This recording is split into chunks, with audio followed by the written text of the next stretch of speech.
جائیں گے پورے میرا سلام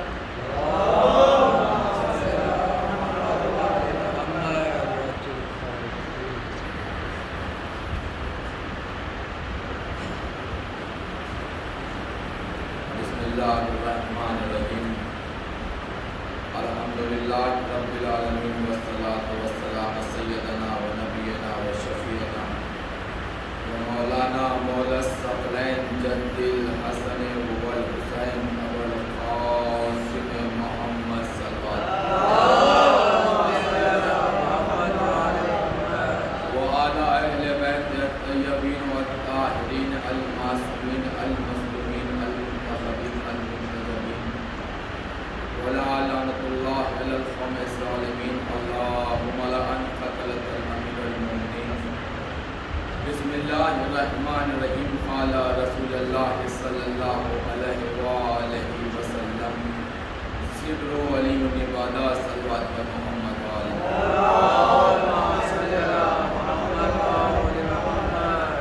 عزیزان گرامی، جیسا کہ آپ حضرات جانتے ہی ہیں کہ 3 دن سے مجلسوں کا سلسلہ جاری ہے، یہ آج کی آخری مجلس ہے اس سلسلے کی، اور جو میں نے موضوع کو سرمایہ سخن قرار دیا کہ علی کا ذکر کرنا عبادت ہے۔ میں 2 دن سے اسی سلسلے کی مجلس میں یہ پڑھ رہا تھا کہ علی کی دشمنی کی بنیاد کیا ہے، اور آج کی مجلس میں مجھے علی کی دشمنی کی انتہا پہنچی ہے کہ علی کی دشمنی کہاں تلک پہ پہنچی۔ لہٰذا ایک وہ بات الگ تھی کہ جب دشمنی کی ابتدا بیان کرنا تھی تو 2 دن سے آپ حضرات تشریف فرماتے آپ نے سنا، باقی ریکارڈنگ موجود ہے، تو 2 دن سے بس ایک دلیل تھی کہ دشمنی علی کی شروع ہوئی تو کیسے شروع ہوئی، لیکن آج آخری مجلس تو میں نے وعدہ کیا تھا کل کی مجلس میں کہ میں دشمنی کی انتہا پڑھوں گا کہ علی کی دشمنی کہاں پہنچی۔ لیکن قبل اس کے کہ میں علی کی دشمنی کی انتہا پڑھوں، میں چاہتا ہوں کہ اس سے پہلے کچھ علی کے اختیارات پڑھوں۔ آپ حضرات ایک صلوات کا سہارا دے دیں۔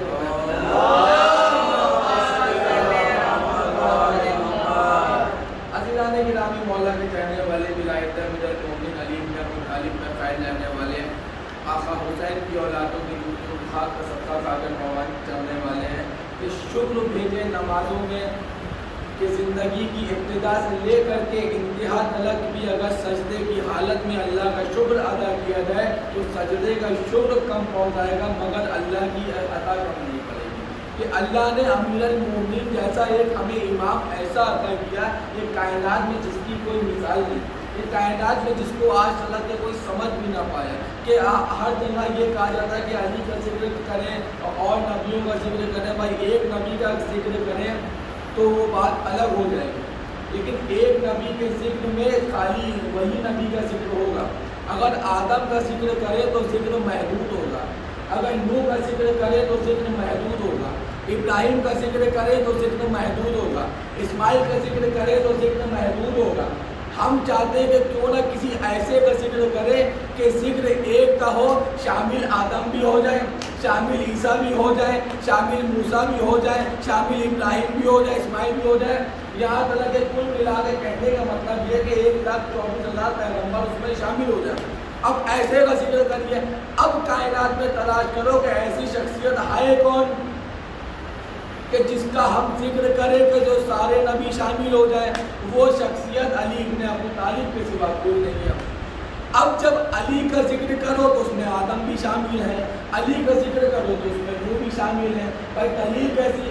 جو ایک علم اللہ نے آدم کو دیا وہ نوح کو نہیں دیا، جو نوح کو دیا وہ ابراہیم کو نہیں دیا، جو ابراہیم کو دیا وہ اسماعیل کو نہیں دیا، لیکن علی وہ ہے کہ جو 1,14,000 پیغمبروں کا علم اور صلاحیت اور معجزات ایک بشر ایک ہستی میں رکھتا ہے، وہ ہے علی ابن ابو طالب۔ تو مجھے کہنے کا جی چاہتا ہے کہ علی وہ ہے، علی خود بھی علی ہے، جس کا آدم بھی علی ہے وہ بھی علی ہے، اس کا نوح بھی علی ہے وہ بھی علی ہے، اس کا ابراہیم بھی علی ہے وہ خود بھی علی ہے، اس کا اس کا بیٹا حسن بھی علی ہے، وہ خود بھی علی ہے، وہ خود بھی علی ہے، اس کا بیٹا حسین بھی علی ہے، وہ خود بھی علی ہے، اس کا بیٹا زین العابدین بھی علی ہے، وہ خود بھی علی ہے، اس کا بیٹا محمد باقر بھی علی ہے، وہ خود بھی علی ہے، اس کا جعفر صادق بھی علی ہے، وہ خود بھی علی ہے، اس کا موسیٰ قاسم بھی علی ہے، وہ خود بھی علی ہے، اس کا علی رضا بھی علی ہے، وہ خود بھی علی ہے، اس کا محمد تقی بھی علی ہے، وہ خود بھی علی ہے، اس کا علی النقی بھی علی ہے، وہ خود بھی علی ہے، اس کا حسن عسکری بھی علی ہے، وہ خود بھی علی ہے، کہ اس کا وہ بیٹا بھی علی ہے کہ جو پردہ غیب میں ہے، ہم جس کی ولایت میں قائل ہو کر کے آئے وہ بھی علی ہے، جس کے انتظار میں زندگی بسر کر رہے ہیں وہ بھی علی ہے۔ ایک صلوات پر محمد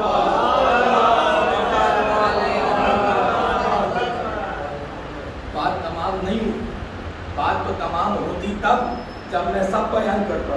اب یہ خود بھی علی ہے، اس کی بیٹی زینب بھی علی ہے، یہ خود بھی علی ہے، اس کی زوجہ بطول بھی علی ہے، یہ خود بھی علی ہے، اس کا باپ ابو طالب بھی علی ہے، یہ خود بھی علی ہے، اس کا نبی محمد بھی علی ہے، یہ خود بھی علی ہے۔ حد تو یہ ہے کہ وہ خود بھی علی ہے کہ جس کا خدا بھی علی ہے اس کا علی بھی علی ہے۔ ایک صلوات پر محمد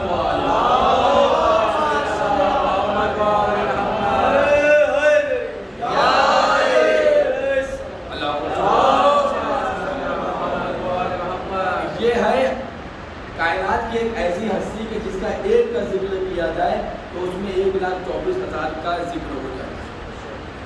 اگر ہم موسیٰ کا ذکر کرنا چاہیں تو صرف موسیٰ کا ذکر کر پائیں گے، اس میں جناب ابراہیم کو نہیں شامل کر سکتے، لیکن علی کا وہ ذکر ہے کہ جس میں 1,24,000 پیغمبر بھی شامل ہو جائیں گے اور 14 معصومین بھی شامل ہو جائیں گے۔ واحد کائنات میں ایک ایسی ہستی کا نام ہے جس کا نام ہے علی ابن ابی طالب۔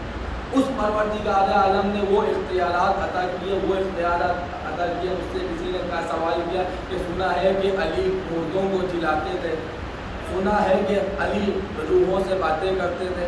بھیا یہ سنا ہے علی مردے جلاتے تھے، یہ علی کا کام نہیں ہے، یہ علی کے غلاموں کا کام ہے،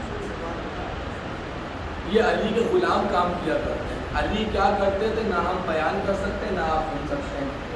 علی کو سمجھنے کی صلاحیت چاہیے ہوتی، پہلے علی کے غلاموں کو سمجھو پھر کہیں جا کے تمہیں علی سمجھ میں آئے گا، اور جب تمہیں علی سمجھ میں آئیں گے پھر کہیں جا کے تمہیں نبی سمجھ میں آئیں گے، کیونکہ نبی علی سے بھی اعلیٰ ہے۔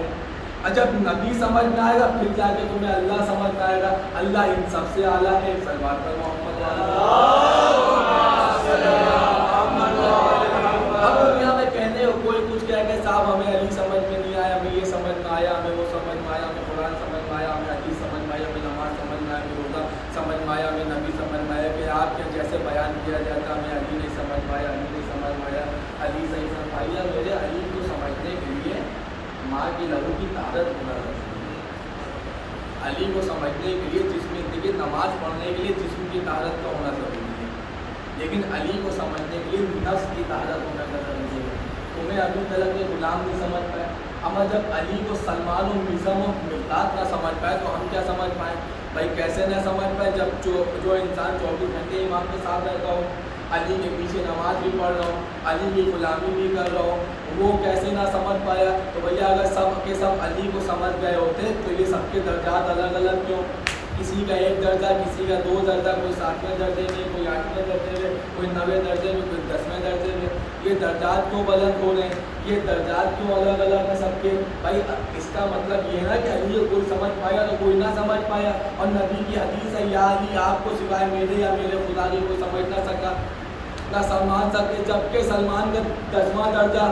سلمان اکثر پوچھا کرتے تھے مولا ہو کب سے، لیکن میرے مولا پلٹ کے ایک جواب دیتے تھے جب لفظ کب نہیں تھا علی کب سے ہے۔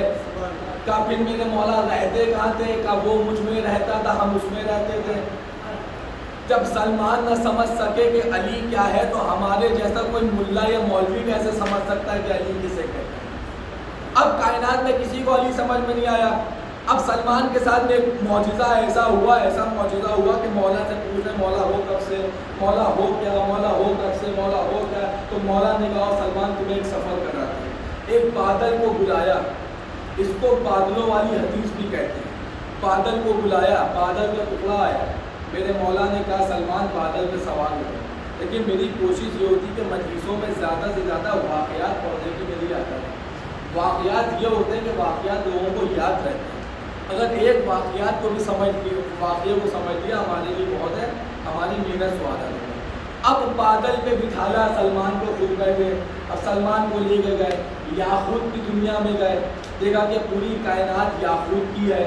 جب دیکھا کہ پوری کائنات یاقوت کی ہے تو یاقوت کی زمین و آسمان یاقوت کا ایک تخت ہے، ایک تخت پہ کوئی بیٹھا ہوا ہے، نیچے غلام زادے کھڑے ہوئے، اپنے سروں پہ سفید کلر کے امامے باندھے ہوئے، ہاتھ جوڑے ہوئے کھڑے ہیں۔ سلمان چاروں طرف دیکھ رہے ہیں مگر سمجھ میں نہیں آ رہا یہ کون سی دنیا ہے، یہ کون سی کائنات ہے۔ سلمان نے پوچھا یہ مولا کون سی دنیا ہے؟ کہا یہ یاقوت کی کائنات ہے، یاقوت کی کائنات ملے گئے۔ مولا کہتے کہ سلمان دیکھتے رہو، دیکھتے رہے، ایک تخت پہ نگاہ پڑی تو یاقوت کا تخت ہے، اس تخت پہ دیکھا کہ کوئی بیٹھا ہوا ہے، مگر غور سے دیکھا جو حکومت کر رہا تھا بیٹھنے والا بھی علی ابن ابی طالب تھا۔ پر جیسے علی کے چہرے کو دیکھا، یوں علی کے چہرے کو دیکھا، علی نے کہا سلمان آنکھیں بند کرو، سلمان نے آنکھیں بند کری، علی نے کہا سلمان آنکھیں کھولو، تو سلمان نے آنکھیں کھولی، دیکھا کہ ایک چاندی کی کائنات ہے، اس چاندی کی کائنات میں بھی وہی منظر کہ لوگ صفے، لوگ امامے باندھے ہوئے کھڑے ہوئے ہیں، ایک کوئی چاندی کا تخت ہے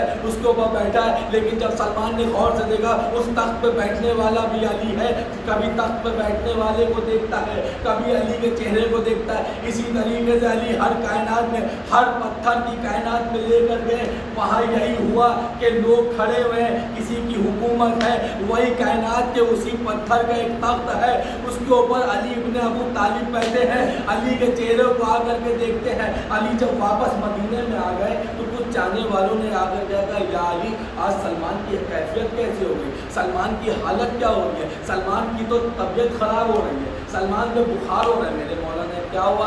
کہا سلمان سے بیٹھے ہیں، سلمان سے کچھ بولو تو بول نہیں رہے، سلمان سے کچھ جواب طلب کرو تو جواب نہیں دے رہے۔ مولا یہ ماجرا کیا ہے؟ کہا سلمان کو بلا کے لاؤ، تو سلمان سے پوچھے۔ اب سلمان کو دو چار لوگوں نے پکڑ کے لائے اور علی کے قدموں میں رکھا۔ ایک مرتبہ سلمان سے یا علی نے مسکرا کے میرے مولا نے پوچھا سلمان اتنا بتا دو کہ کیفیت کیسی ہے؟ سلمان نے نگاہوں کو اٹھا کے دیکھا، یا علی بس اتنا بتا دو کہ ہو کون، یا علی بس اتنا بتا دو کہ ہو کون؟ کہا میں ایک بشر ہوں، وہ میرا خالق ہے۔ کہا اے میرے اللہ صفات تو اسی کے نظر آتے ہیں، کہا صفات اس کے ہیں مگر عطا کرنے والا اللہ ہے۔ سلمان کبھی گمراہی میں نہ چلے جانا، یہ سر کو جھکانے والا علی ہے، وہ علی ہے کہ جس کے سامنے میں سر جھکاتا ہوں۔ ایک صلوات پر محمد والا۔ اب دنیا کہے کہ سمجھ میں نہیں آ بھیا سلمان کو علی نہ سمجھ میں آ۔ اب جناب سلمان ایک مسجد سے نکل رہے، برآمد ہو رہے ہیں، اللہ کے نبی نے پوچھا سلمان کہاں سے آ رہے؟ کہا مسجد سے آ رہے ہیں۔ کہا اچھا مسجد سے آ رہے؟ کہا مسجد میں کون کون بیٹھا ہے؟ کہا کہ فلاں ابن فلاں، فلاں ابن فلاں، فلاں ابن فلاں، لوگوں میں نام لیا، یہ بیٹھے۔ کہا اور کوئی بیٹھا؟ کہا ایک بیٹھے کہ جن کو میں پہچانتا نہیں۔ نبی سوچے کوئی مسافر ہوگا، آیا ہوگا مسجد میں، یہ مسجد کی طرف روانہ ہو گئے۔ اب جیسے ہی مسجد کی طرف روانہ ہوگا کہ جتنوں کے سلمان نے نام لیے تھے وہ تو وہ موجود ہے، مگر جس کا نام نہیں بتایا تھا اس کی جناب علی بیٹھے۔ اب جناب علی سے پوچھا کہ یا علی آپ کب آئے؟ کہا میں بہت دیر سے عبادت کر رہا ہوں۔ کہا سلمان نے آپ کو دیکھا تھا؟ کہا دیکھا تھا۔ کہا میں نے سلمان سے پوچھا کہ وہاں کون کون بیٹھا، کہ سب کے نام بتایا مگر یہ کہا کہ ایک بیٹھے کہ جن کو میں پہچانتا نہیں۔ یا علی کیا سلمان آپ کو نہیں پہچانتے؟ کیا سلمان کو بلایا جائے؟ اچھا ایک صاحب بڑا خوش ہو گئے، اب سلمان آئیں گے، سلمان کو ڈانٹا جائے گا، اب وہ خوش ہو گئے، چلو سلمان تمہیں نبی نے بلایا، ان کی عادت تھی، اب چلو سلمان تم نے بلایا، نبی نے بلایا، اب لوگوں میں باتیں ہونے لگی، ابھی سلمان کو ڈانٹا جائے گا، سلمان کو ابھی ڈانٹ پڑے گی، نبی ڈانٹیں گے اور پھر ہم لوگ سلمان کا مذاق اڑائیں گے۔ سلمان کو جیسے مسجد میں داخل ہوئے، السلام علیکم یا امیر المومنین، السلام علیکم یا نبی اللہ کہہ کر کے داخل ہوئے، نبی کے خطوں کو چوما، نبی کے خطوں کو بوسا دیا۔ نبی نے کہا کیا آپ ان سب کو جانتے ہیں؟ کہا بے شک میں جانتا ہوں۔ کہا یہ جو کھڑے کیا آپ ان کو نہیں پہچانتے؟ کہا نہیں پہچانتے۔ کہا کیوں نہیں پہچانتے؟ یہ تو علی ابن ابو طالب ہے۔ کہتے یا نبی اللہ آپ ہی نے تو کہا تھا یا علی آپ کو سوائے میرے خدا کے یا میرے خدا کے کسی نے اس کائنات میں پہچانا نہیں، نہ میں خدا ہوں نہ میں نبی ہوں، تو میں علی کو کیسے پہچان سکتا ہوں؟ اب پتہ چلا کہ علی کو سمجھنے کے لیے یا تو اللہ ہونا ضروری ہے یا خود محمد ہونا ضروری ہے۔ ایک سلوات پر محمد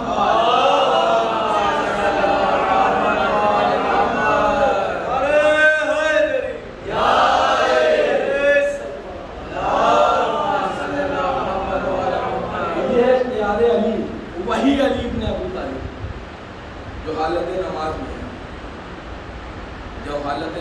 اب پڑھنا ہے اختیار علی۔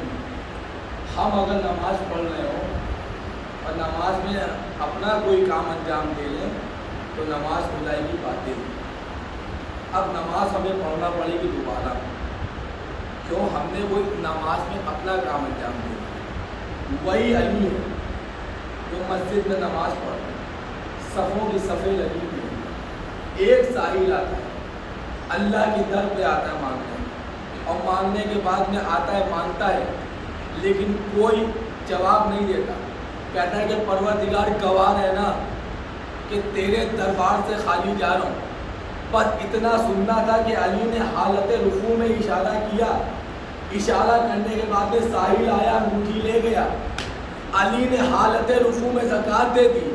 ہم دے دے کچھ تو ہماری نماز باطل، علی نے دی تو آیت آئی۔ جب علی نے دی حالت رکوع میں زکوٰۃ، وہ ساحل زکوٰۃ لے کر کے چلا گیا۔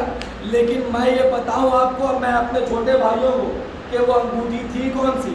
وہ انگوٹھی تھی جناب سلیمان کی۔ اس انگوٹھی کی خاصیت کیا تھی یہ بھی میں بتا دوں، لیکن قرآن نے یہ نہیں کہا کہ علی نے صدقہ دیا، قرآن نے یہ بھی نہیں کہا کہ علی نے خیرات دی، بلکہ قرآن نے یہ کہا کہ زکوٰۃ دی۔ اب زکوٰۃ کی کنڈیشن ہوتی ہے، زکوٰۃ کا مسئلہ ہوتا ہے۔ مثلا مثال کے طور پہ ہماری زکوٰۃ نکل رہی ہے 5,000 روپے، اب ہمارا دل چاہے کہ ہم 6,000 روپے دے دیں، کہ نہیں 6,000 روپے زکوٰۃ نہیں دے سکتے، کہ جتنی زکوٰۃ نکل رہی ہے اتنی دینا پڑے۔ وہ بات الگ ہے کہ تم اپنی طرف سے کسی کو بڑھا کے دے دو بطور صدقہ یا کسی بھی طریقے سے، لیکن زکوٰۃ میں ایڈیٹنگ نہیں کر سکتے، اس میں کوئی گنجائش نہیں۔ اب مثلاً آج ہم اللہ بھی بہت مہربان ہے، 2 رکعت صبح کی نماز پڑھنا ہے، اب اللہ کے عشق میں اتنا کھو گیا کہ ہم 3 پڑھنے لگے، اللہ وہ 2 بھی مارے گا۔ کیوں؟ کہ جتنا قانون بنایا اتنا کرو، 2 رکعت کہیے تو 2 رکعت کرو، اگر 4 کہیے تو 4 پڑھو، مغرب کی 3 کہیے تو 3 پڑھو۔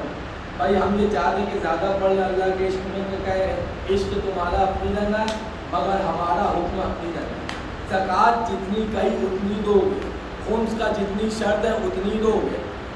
اب یہ سمجھ لو کہ اللہ اگر یہ کہتا قرآن میں کہ علی نے خیرات دی تو بات ختم ہوتا ہے، لیکن اللہ نے کہا وہ حالت رکوع میں زکوٰۃ دینے والا۔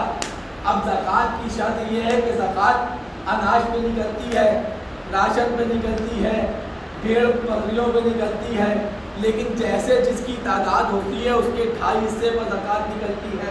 اب آپ چاہے وہ 3 حصے پہ نکال دیں، اب آپ چاہو کہ 5 حصے پہ نکال دیں، نہیں نکال سکتے۔ جتنا مال ہوتا ہے اس کا 2.5 حصہ زکوٰۃ میں نکالا جاتا ہے۔ علی نے جو انگوٹھی زکوٰۃ میں دی وہ انگوٹھی تھی سلیمان کی۔ اب اس انگوٹھی کی تاثیر کیا تھی، اس انگوٹھی کی شان کیا تھی؟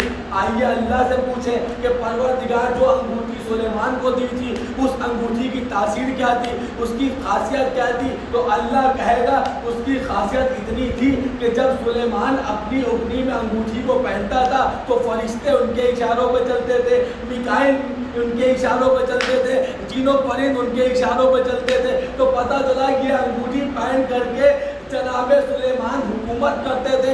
جو جناب سلیمان کی کل کائنات کی ریاست تھی وہ علی کے لیے صرف زکوٰۃ تھی۔ اب جس علی نے کل کائنات کو زکوٰۃ میں دے دیا تو اب پوچھو اس کی اصلی جائیداد کیا ہوگی؟ ایک سلوات پر محمد